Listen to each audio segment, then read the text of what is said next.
ఓం శ్రీకృష్ణ పరబ్రహ్మణే నమః. భగవత్ ప్రాప్తికి మార్గములను సెలవిచ్చుచున్నాడు.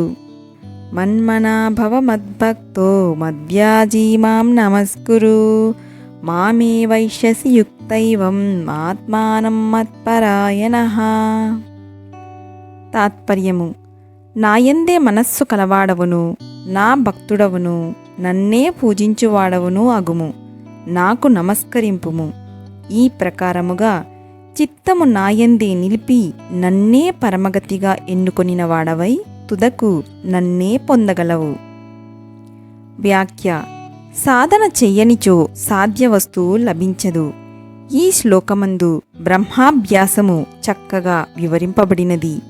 బ్రహ్మమును దైవమును పొందుటకు మార్గము చెప్పబడినది. తచ్చింతనం తత్కథనమన్యోన్యం తత్ప్రభాషణం అనునట్లు లక్ష్యమగు దైవమును గూర్చియే చింతించుట, వారిని గూర్చియే చెప్పుట, వారిని గూర్చియే పరస్పరము సంభాషించుకొనుట, వారిని గూర్చియే ధ్యానించుట మున్నగు క్రియల ద్వారా మనుజుడు ఆ పరమాత్మను అచిరకాలంలో చేరుకొనగలడు. ఇట్టి అభ్యాసమే ఈ శ్లోకమున తెలియజేయబడినది. నిరంతరము భగవత్పరాయణుడై శరీరము, వాక్కు, మనస్సు అను త్రికరణములను వారియందే సంలగ్నపరచి తదేక నిష్ఠుడై ఉండువాడు లక్ష్యమును సులభముగా పొందగలడు. సామాన్యముగా జనుల యొక్క మనస్సు దృశ్య వస్తువులయందే ఎక్కువగా రమించుచుండును. దానిని అచ్చోట నుండి మరలించి పరమాత్మయందు స్థాపించవలెను. అట్లు స్థాపించుటకు గాను భక్తి ఎంతయో ఆవశ్యకమై ఉన్నది. ఒక వస్తువునందు ప్రీతి, విశ్వాసము, భక్తి జనించినప్పుడే ఆ వస్తువుపై మనస్సు నిలుచును. కాబట్టి భగవంతుని యొక్క శాశ్వతత్వ సుఖరూపత్వములను బాగుగా ఎరింగి వారిపై భక్తి విశ్వాసములను అభివృద్ధిపరచవలెను.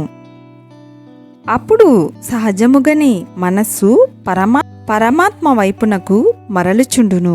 వారినే ఆరాధించుచు వారికే నమస్కరించును.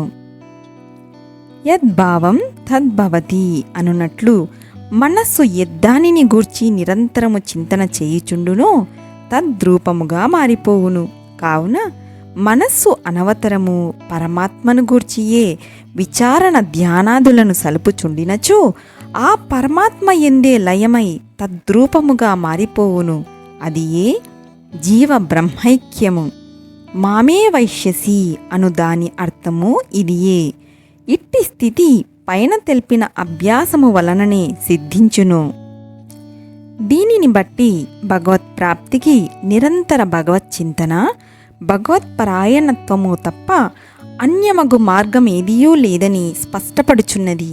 కావున దుఃఖభూయిష్టమై అనిత్యమైనట్టి ఈ సంసార స్థితి నుండి తప్పించుకొని నిరతిశయానంద రూప కైవల్యమును బడయుటకై జీవుడు తన మనస్సును దృశ్య విషయముల నుండి మరల్చి దైవోన్ముఖముగా, ఆత్మోన్ముఖముగా ఉనర్పవలయును. అట్లు కాక సోమరి అయి దృశ్య వాసనలతోనే, విషయ భోగములతోనే కూడియున్నచో ఆత్మప్రాప్తిని గూర్చిన వార్త కూడా అతనికి లభింపనేరదు. కాబట్టి ఎవరైనను నేను భగవంతుని ఎట్లు పొందగలను అని ప్రశ్నించనచో వారిని ఇట్లు అడగవలయును. 1. నీ మనస్సు దేనిపై లగ్నమగుచున్నది? దృశ్య వస్తువులందా, పరమాత్మయందా? 2. నీవు దేని ఎడల భక్తి కలిగి ఉన్నావు? దృశ్యము పైన, దేవునిపైన? 3. దేనిని ఆరాధించుచున్నావు? నశ్వర విషయములనా, శాశ్వత దైవమునా? 4. దేనికి నమస్కరించుచున్నావు? నామరూపములకా, పరమాత్మకా? 5. దేని యందు పరాయణుడవై ఉన్నావు? శబ్దాది విషయములందా, హృదయస్థాత్మయందా? అట్లు ప్రశ్నించి ఆతడేమి సమాధానముసంగునో చూడవలెను. దృశ్యమందే మనస్సు ఆసక్తమగుచున్నదని తెలిపినచో అట నుండి మరల్చి శ్రీకృష్ణ భగవానుడు ఈ శ్లోకమున తెలిపిన రీతి దైవపరాయణముగా గావింపవలెననియు అదియే దైవ ప్రాప్తికి మోక్షమునకు మార్గమనియు చెప్పవలెను. జీవుడు భగవంతుని ఎట్లు పొందగలడు? భగవత్ప్రాప్తికి ఏ ఏ సాధనలను అవలంబించవలెను? 1. మనస్సును పరమాత్మయందే లగ్నము చేయవలెను. 2. పరమాత్మయందే భక్తి కలిగి ఉండవలెను. 3.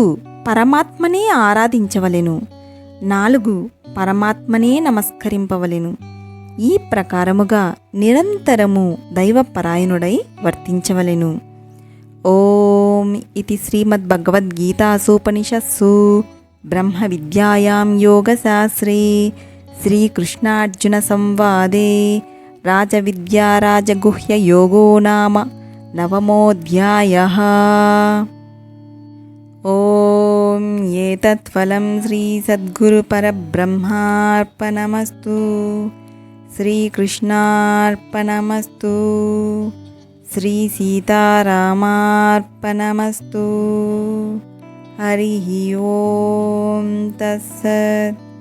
హరే కృష్ణ హరే కృష్ణ కృష్ణ కృష్ణ హరే హరే హరే రామ హరే రామ రామ రామ హరే హరే.